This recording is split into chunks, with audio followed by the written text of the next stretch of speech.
Kisah legenda Keris Nogosoesro dan Sabuk Inten. Sahabat Permata TV yang tercinta, pada kesempatan yang sangat baik ini kita masuk pada episode yang ke-163. Selamat menikmati. Dalam kisah sebelumnya diceritakan, dan sesaat kemudian dari sentong kanan keluarlah dua orang wanita, jauh lebih tua dari 5-6 tahun yang lampau. Wajahnya pucat dan kekurus-kurusan. Karena itu, tanpa sadar Arya Saloka menoleh dan cepat berdiri. Mahisa Jenar pun berdiri pula. Ia melihat betapa muridnya menjadi gemetar. "Siapakah kau?" bertanya salah seorang daripadanya. Mulut Arya terbungkam. Ibunya itu ternyata sudah tidak mengenalinya. Yang menjawab kemudian adalah Mahisa Jenar. "Adakah Nyai lupa kepadaku?" Orang itu mengerutkan keningnya. Akhirnya wajahnya cerah dan dengan ragu-ragu ia berkata, "Adi Mahisa Jenar?" "Ya, aku Mahisa Jenar," jawab Mahisa Jenar. "Oh," terdengar ia berdesis dan wajahnya menjadi semakin cerah. "Lalu siapa anak muda ini?" Mahisa Jenar dapat memaklumi bahwa dirinya sendiri tidak mengalami banyak perubahan, tetapi Arya Saloka yang sedang tumbuh itu akan mengejutkannya. Pada saat meninggalkan Banyu Biru, ia tidak lebih dari seorang anak-anak berumur antara 13 tahunan, dan sekarang ia adalah seorang pemuda perkasa, bertubuh kekar dan berdada bidang. Karena itulah maka Mahisa Jenar berkata, "Nyai, bertanyalah kepadanya, siapakah namanya?" Nyai Gajah Sora menjadi ragu-ragu, tetapi hatinya berdesir ketika melihat anak itu gemetar. Dan kemudian tiba-tiba saja anak muda itu meloncat maju berjongkok sambil memeluk kaki ibunya. "Ibu!" Nyai Gajah Sora terkejut dan terloncatlah dari mulutnya. "Kaukah itu?" Arya Saloka tak kuasa menjawab pertanyaan itu. Kerongkongannya serasa tersumbat batu, sedangkan matanya menjadi panas. Wanita itu kini yakin anak itu adalah anak yang pernah dibelainya 6 tahun yang lalu. Anak yang tidur di pangkuannya, dicium keningnya, namun sering pula dimarahinya karena kenakalannya. Tiba-tiba tangannya yang lemah memeluk kepala Arya Saloka dan menekankan ke dadanya. Dan terasa tiba-tiba dada yang tipis itu menggelombang. Meledaklah sebuah tangis kegembiraan.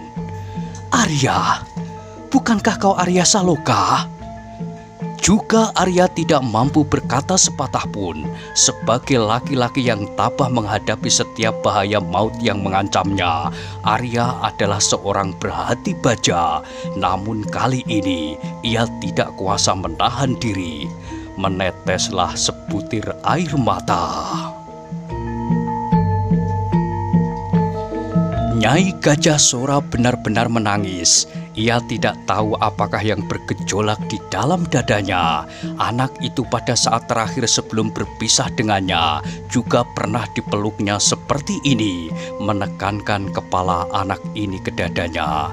Kini anak itu tidak berdiri pada telapak kakinya, tetapi pada kedua lututnya. Namun Nyai Gajah Sora tak sempat memperhatikannya. Dipeluknya anak itu seperti 6 tahun lampau, diciumnya keningnya, dan dibasahi dahi anak itu dengan air mata. Nyai Lembu Sora pun terharu melihat pertemuan itu. Tanpa sesadarnya, dari matanya juga mengalir air mata. Ia tidak tahu apa yang terjadi antara anaknya dengan anak itu, antara suaminya dengan kakaknya Gajah Sora. Karena kasihnya kepada Arya Saloka sebagai kemenakan satu-satunya tidak berkurang. Dengan demikian, ia pun terharu melihat pertemuan itu setelah anak itu hilang selama 6 tahun di sisi ibunya. Mahesa Jenar hanya dapat menundukkan wajahnya. Ia gembira, segembira Arya Saloka sendiri. Ia akan dapat menyerahkan anak itu nanti kepada ayah bundanya tanpa mengecewakan mereka. Mahesa Jenar telah tidak menyia-nyiakan kepercayaan Gajah Sora kepadanya, meskipun ia harus mengucapkan beribu-ribu terima kasih pula kepada Kebu Kanigara. Tiba-tiba terdengarlah suara Nyai Gajah Sora terputus-putus karena isaknya. "Kemana kau selama ini, Arya? Ayahmu tak kunjung kembali, dan kau meninggalkan aku seorang diri dalam sepi dan duka." Arya ingin menjawab, ingin bercerita bahwa ia sama sekali tidak bermaksud meninggalkan ibunya. Ia ingin mengatakan bahwa selama ini wajah ibunya tak sekejap pun terhapus dari angan-angannya, tetapi yang menyumbat kerongkongannya serasa menjadi semakin besar pula. Karena itu ia hanya dapat menelan ludahnya beberapa kali. Dan kemudian ibunya menarik anak itu berdiri. Ketika Arya berdiri, terkejutlah Nyai Gajah Sora. Katanya, "Oh, kau sudah besar.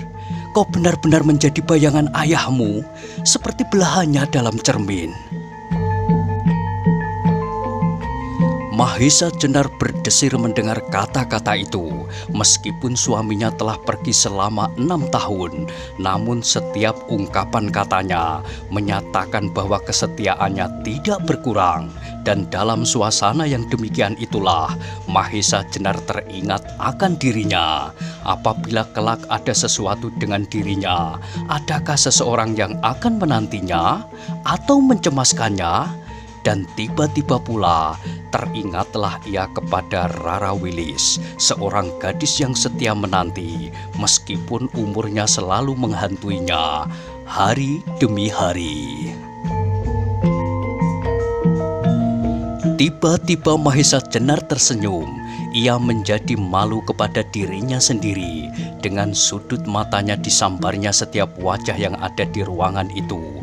Kalau ada di antara mereka yang melihat perubahan wajahnya. Ia menarik napas dalam-dalam, sedang hatinya berkata, "Jangan berangan-angan seperti pemuda meningkat dewasa." Nyai Gajah Sora dan Nyai Lembu Sora pun segera berkemas-kemas pula. Mereka ingin segera kembali ke Pamingit, meskipun Arya belum mengatakan tentang kehadiran ayahnya dan tentang keadaan adik sepupunya. Ketika mereka sudah selesai berkemas, maka kedua perempuan itu segera minta diri kepada penghuni rumah yang sudah lanjut usia, sambil mengucapkan banyak terima kasih atas perlindungan yang diberikan. Sahut kakek tua itu, "Sudah menjadi kewajiban setiap warga untuk melindungi Nyai Ageng berdua. Sedang yang aku lakukan, sekedar menerima Nyai berdua dan memberikan sekedar tempat untuk beristirahat." "Aku tidak akan melupakan kau, Kek," sahut Arya Saloka. "Suatu saat, aku pasti akan menengok rumah ini." "Terima kasih, Nger, terima kasih," jawab orang itu. Maka sesaat kemudian berjalanlah mereka berempat menuju Pamingit. Di dalam dada mereka masing-masing bergetarlah angan-angan menyongsong hari yang akan datang. Nyai Ageng Gajah Sora menjadi gembira karena kini ia berjalan dengan anaknya yang hilang dan kembali kepadanya sebagai pemuda yang perkasa. Arya Saloka memandang langit yang cerah secerah hatinya, sedang Mahesa Jenar menundukkan kepalanya, menghitung masa lampaunya. Tetapi kini sebagian besar pekerjaannya telah selesai. Ia tinggal menghadapkan Arya Saloka kepada ayah bundanya. Kemudian ia sendiri akan ke Karang Tumaritis, menanyakan Panembahan Ismoyo apa yang harus dilakukan atas Kiai Nogososro dan Kiai Sabuk Inten. Sesudah itu, datanglah saatnya mengurus dirinya sendiri. Perlahan-lahan, Langit yang ditaburi bintang itu menjadi semakin terang. Cahaya fajar yang meloncat dari balik bukit telah menjalari seluruh langit, dan bintang-bintang pun semakin redup karenanya. Angin pagi yang lembut mengalir perlahan-lahan, seakan ikut berdendang bersama mereka yang sedang berjalan berempat itu, menyanyikan lagu riang gembira, menyongsong hari yang cerah. Demikianlah mereka berjalan dalam limpahan cahaya pagi. Perjalanan itu bukanlah perjalanan yang berbahaya. Langit biru, batang-batang jagung yang hijau, air yang jernih sejuk mengalir di parit-parit di tepi jalan, desa-desa yang menjorok seperti pulau-pulau di lautan hijau, daun-daun bergoyang ditiup angin pagi yang lembut, gemerisik di antara kicau burung-burung liar yang riang berloncatan dari dahan ke dahan. Tetapi ketika mereka hampir sampai di bawah pohon nyamplung, hati Mahesa Jenar dan Arya Saloka menjadi berdebar-debar. Semalam mereka tidak sempat mengurus mayat Bugel Kaliki. Kalau mayat itu masih di sana, pasti akan mengejutkan Nyai Ageng berdua. Tetapi mereka tidak dapat menempuh jalan lain. Mereka harus melampaui jalan di bawah pohon nyamplung itu. Paman, tiba-tiba Arya Saloka berkata pelan sekali kepada Mahesa Jenar, "Bagaimana dengan mayat Bugel Kaliki?" Mahesa Jenar mengerutkan keningnya. Kemudian katanya, "Lihatlah, dan kalau masih ada, singkirkan sementara. Nanti kita selesaikan mayat itu sebaik-baiknya." Arya mengangguk. Kemudian kepada ibunya ia berkata, "Ibu dan Bibi, perkenankanlah aku mendahului. Ada sesuatu yang akan aku lihat lebih dahulu." Nyai Ageng berdua itu menjadi berdebar-debar. Maka bertanyalah Nyai Ageng Gajah Sora, "Apakah keadaan di Pamingit masih belum baik, Arya?" "Tidak, Ibu," jawab Arya. "Keadaan sudah terlalu baik. Tetapi parit yang menyilangi jalan di sebelah pohon nyamplung yang tampak kemarin terlalu cepat mengalir dan terlalu dalam airnya. Barangkali aku dapat memilih jalan yang lain." "Oh," Nyai Ageng Gajah Sora dan Nyai Lembu Sora menarik nafas lega. Maka berkatalah Ibu Arya, "Pergilah." Arya pun pergi bergegas mendahului. Ia tidak mau ibu serta bibinya menjadi terkejut dan ngeri. Tetapi ketika ia sampai di bawah pohon itu, ia terkejut. Mayat itu sudah tak ditemuinya di sana. Hilang, pikirnya. Yang dilihatnya hanyalah beberapa bekas darah yang mengalir dari lukanya, luka Sawung Sariti. Dengan dada yang berdebar-debar, ia melihat pakaiannya. Beberapa noda darah masih melekat dan mewarnai bajunya dengan noda-noda merah kehitam-hitaman. Tetapi luka di dadanya tak mengalirkan darah lagi. Ia yakin bahwa ibu dan bibinya telah melihat luka itu. Tetapi mereka berdua tak mengucapkan sepatah pertanyaan pun. Desisnya adalah hal yang lumrah bahwa dalam daerah pertempuran seseorang mengalami luka di tubuhnya. Ketika ia menengok ke belakang, dilihatnya ibunya, bibinya serta Mahesa Jenar sudah berjalan semakin dekat. Cepat-cepat ia berusaha menghapus bekas-bekas darah yang mewarnai tanah di bawah pohon nyamplung itu. Namun sebuah pertanyaan melingkar-lingkar di kepalanya. Di manakah mayat Bugel Kaliki? Apakah ia masih belum benar-benar mati dan kemudian bangkit kembali? Tetapi Arya tidak sempat berpikir terlalu panjang. Ia terpaksa berpura-pura berjalan ke parit yang menyilang jalan di sebelah pohon nyamplung. Ia tersenyum sendiri ketika ia melihat aliran airnya yang bening gemercik di antara batu-batu kecil yang berserak-serakan di atas pasir. Aliran air di parit itu masih seperti kemarin, tidak lebih dari setinggi betis. Gumam Arya. Tidak mungkin parit sebesar ini menjadi berarus deras dan dalam. Ibu serta bibinya itu pun menjadi semakin dekat. Dari jauh mereka melihat Arya Saloka membungkuk-bungkuk, kemudian duduk di tanggul parit di bawah pohon nyamplung. Tetapi mereka tidak tahu apakah yang sudah dikerjakan oleh anak itu. Ketika itu, Arya sedang memungut sebatang pedang yang dipergunakan melawan Sawung Sariti, serta sebatang pedang Sawung Sariti sendiri, yang kemudian keduanya dipergunakan oleh Sawung Sariti untuk melawan Bugel Kaliki. Nyai Ageng Gajah Sora beberapa kali memandang langit yang biru bersih di Sarapadan. Kemarin setetes pun tak turun hujan. Kalau demikian, maka di bagian timur pasti hujan lebat kalau parit itu benar-benar banjir.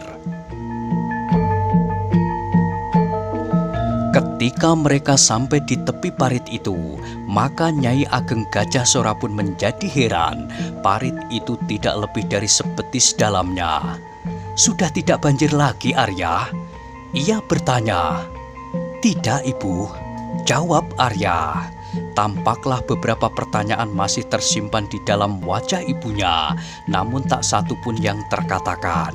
Ketika mereka sudah melampaui parit itu dan berjalan menyusur jalan kecil, maka berbisiklah Mahesa Jenar. "Bagaimana dengan mayat itu?"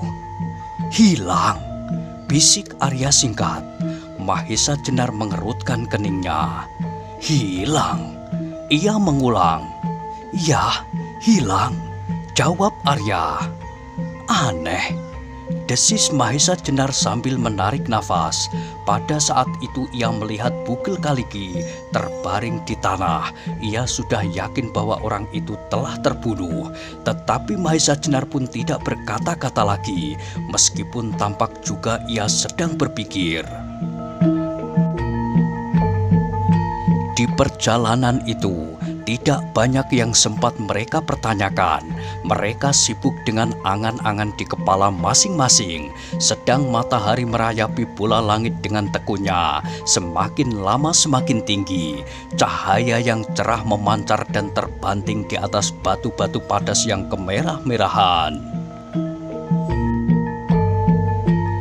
Arya Saloka mengangkat wajahnya ketika tiba-tiba ia mendengar bunyi garengpung.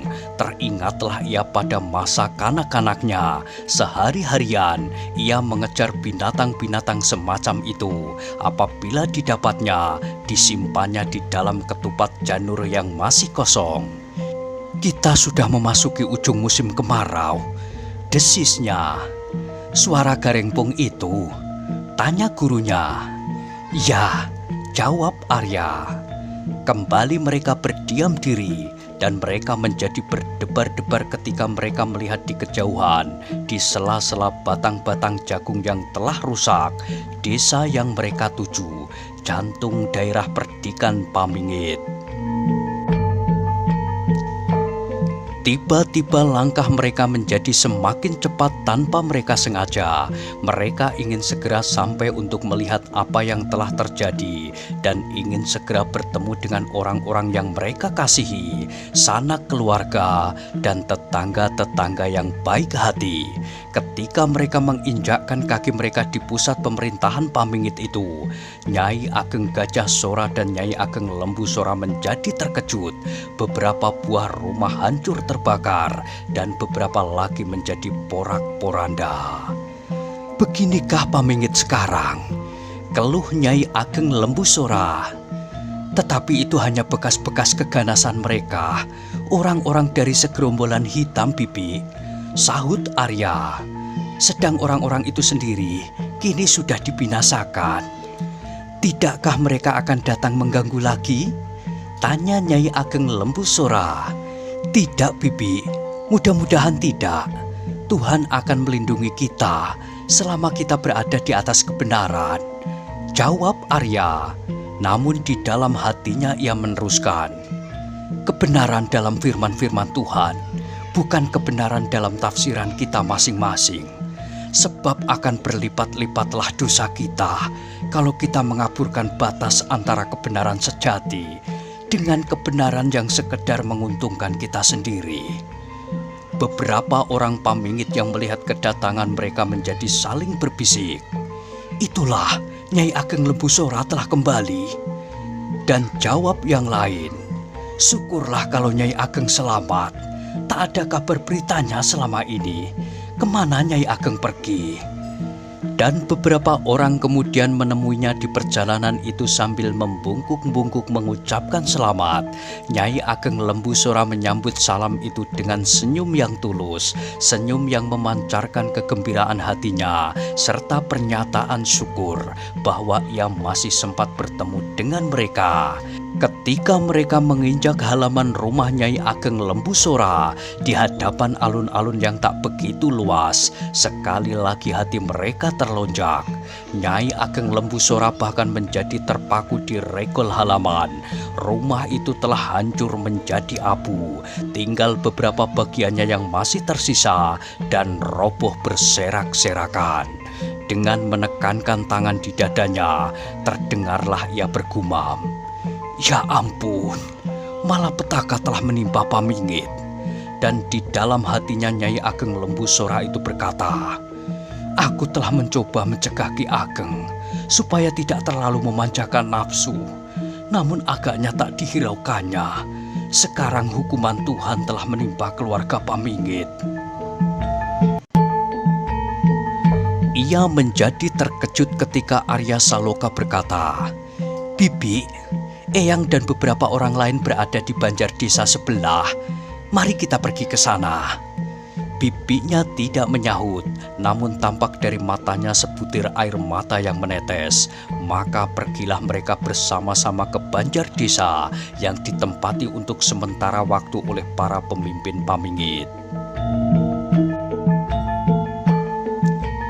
Ketika mereka sampai di banjar itu, ternyata beberapa orang telah berada pula di sana. Di antara mereka, Arya Saloka melihat pula ayahnya, Gajah Sora.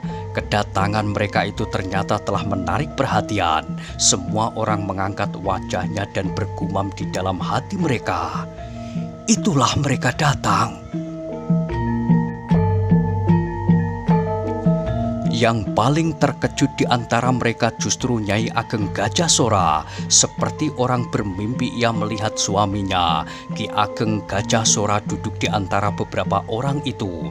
Beberapa kali ia mengedipkan matanya, namun yang ditatapnya itu masih tetap berada di tempatnya. Bahkan tiba-tiba Gajah Sora pun berdiri. Telah sekian lama ia menahan keinginannya untuk mengetahui keselamatan istrinya, dan sekarang istrinya itu datang. Karena itu, maka ia pun segera melangkah ke pintu menyongsong kedatangan istrinya itu. Dada Nyai Ageng Gajah Sora benar-benar bergoncang. Yang berdiri di muka pintu itu adalah suaminya, bukan dalam mimpi. Baru saja hatinya melonjak-lonjak karena anaknya yang hilang telah kembali kepadanya. Sekarang tiba-tiba suaminya yang pergi lebih dahulu dari anaknya berdiri pula di hadapannya. Meskipun demikian, antara percaya dan tidak, Nyai Ageng berdesis, "Arya, apakah itu benar ayahmu?" "Ya ibu, itulah ayah Gajah Sora," jawab Arya perlahan-lahan. Nyai Ageng Gajah Sora tak kuasa lagi menahan perasaannya. Ia pun segera berlari dan bersimpuh di kaki suaminya sambil menangis sejadi-jadinya. Sekali lagi dada Mahesa Jenar seperti diguncang. Seorang istri yang setia telah menemukan suaminya kembali di Banyu Biru. Ketika Gajah Sora itu datang bersamanya dari Gunung Tidar, Mahesa Jenar melihat Nyai Ageng Gajah Sora menerima kedatangan suaminya dengan membersihkan kakinya dengan air dingin yang jernih. Pada saat itu ia telah berangan-angan, alangkah sejuknya penerimaan yang demikian itu di hati suaminya. Sekarang Nyai Ageng Gajah Sora tidak saja membasuh kaki suaminya dengan air yang bening, tetapi ia telah membasuhnya dengan air mata. Ki Ageng Gajah Sora pun menjadi terharu atas pertemuan itu. Untuk beberapa kali ia berdiam diri seperti patung dan membiarkan istrinya bersimpuh sambil menangis. Namun kemudian setelah ia tersadar dari pesona itu, diangkatnya istrinya supaya berdiri dan diajaknya ia masuk ke dalam banjar desa itu. Maka kemudian suasana banjar desa itu menjadi gembira dan mengharukan. Meskipun kadang-kadang Nyai Ageng Gajah Sora masih meneteskan air mata, namun air mata yang memancarkan rasa terima kasih kepada Tuhan yang telah mempertemukannya dengan anak dan sekaligus suaminya. Nyai Ageng Lembu Sora pun menjadi bergembira pula. Ia ikut bersyukur bersama kakak iparnya itu. Keluarga yang seakan-akan telah terpecah belah, kini mereka telah berkumpul kembali dalam suatu lingkungan yang bahagia. Namun meskipun demikian, hatinya menjadi kurang tentram. Suaminya tidak ada di antara mereka. Bahkan setelah mereka duduk beberapa saat pun, Ki Ageng Lembu Sora tidak juga menampakkan diri. Meskipun demikian, ia tidak sampai hati untuk menanyakannya. Tetapi Nyai Ageng Lembu Sora tidak dapat menghindarkan diri dari perasaan gelisah. Di dalam peperangan dapat saja segalanya terjadi. Karena itu maka ia menjadi bercemas hati. Beberapa saat kemudian datanglah seorang pamingit ke banjar desa itu. Kepada Wulungan yang duduk di dekat pintu, ia berkata, "Kakang Wulungan, adakah Angger Arya Saloka telah datang?" "Ya," jawab Wulungan, "belum terlalu lama." "Beserta Nyai Ageng Gajah Sora dan Nyai Ageng Lembu Sora?" Orang itu berjalan pula. "Ya, beserta keduanya," jawab Wulungan pula. Orang itu berhenti sejenak, kemudian ia berkata pula perlahan-lahan, "Ki Ageng Lembu Sora minta mereka datang ke pondoknya. Ki Ageng tak dapat hadir di Banjar pagi ini." Wulungan mengerutkan keningnya. Ia sudah tahu kalau Sawung Sariti terluka. Karena itu, ia tidak bertanya lebih lanjut, sebab ia sudah menduga bahwa Nyai Ageng Lembu Sora belum diberitahukan akan hal ini. Karena itu ia berkata, "Baiklah, aku diberitahu akan hal ini." Karena itu ia berkata, "Baiklah, aku persilahkan Nyai Ageng Lembu Sora nanti segera datang." Setelah orang itu pergi, kecemasan benar-benar mencekam dada Nyai Ageng Lembu Sora. Dengan tergagap ia bertanya, "Kenapa dengan Ki Ageng Lembu Sora?" "Tidak apa-apa, Nyai," jawab Wulungan. "Ki Ageng Lembu Sora dalam keadaan sehat walafiat. Mungkin ada yang harus diselesaikan di pondok Ki Ageng. Maka sebaiknya Nyai Ageng pergi ke sana. Marilah aku antarkan." Kemudian pandangan mata Wulungan pun beredar berkeliling kepada Arya Saloka, Mahesa Jenar, Gajah Sora dan yang lain-lain dengan melontarkan pertanyaan. "Bagaimanakah dengan Angger Arya Saloka dan yang lain?" Arya Saloka dan Mahesa Jenar yang telah mengetahui keadaan Sawung Sariti pun segera menjawab hampir bersamaan, "Aku ikut serta." "Marilah," sahut Wulungan. Dan sesaat kemudian hampir semua orang di banjar desa itu pun pergi ke pondok Ki Ageng Lembu Sora yang tak begitu jauh dari banjar desa itu.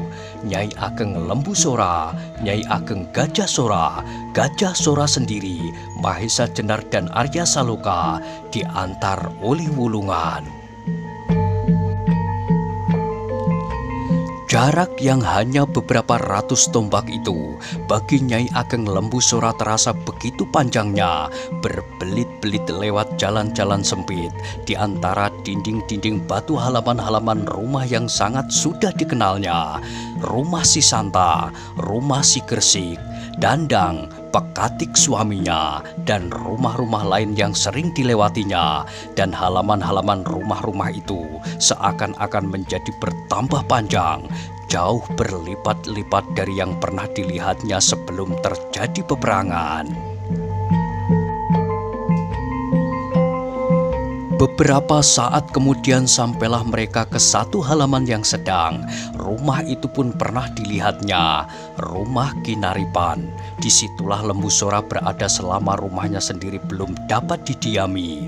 Nyai Ageng Lembu Sora menjadi semakin cemas ketika dari lubang pintu ia melihat beberapa orang berada di dalam rumah. Seakan-akan jarak yang terentang di hadapannya itu akan diloncatinya.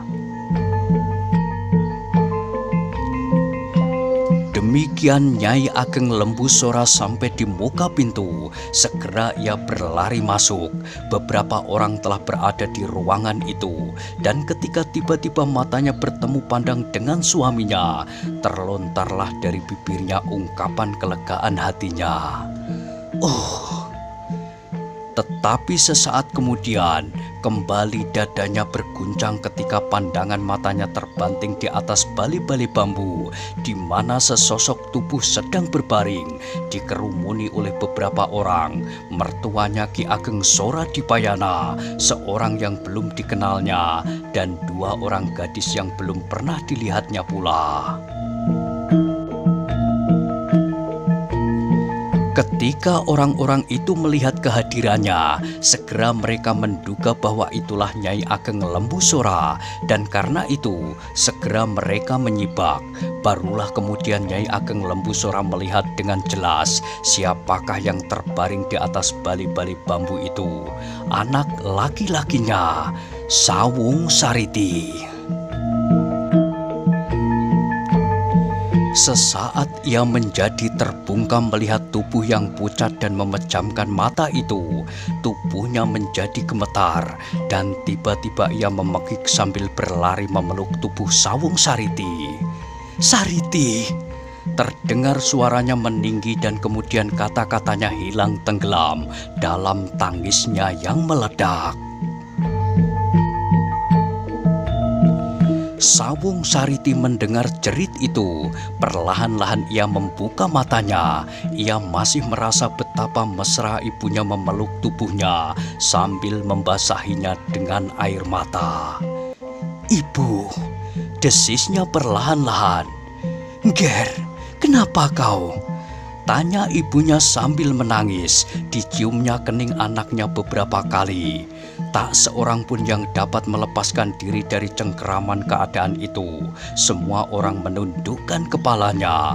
Sawung Sariti adalah satu-satunya anak Nyai Ageng Lembu Sora, dan sekarang jiwa anak itu berada di ujung bahaya. Tetapi Sawung Sariti sendiri tersenyum dengan penuh keikhlasan.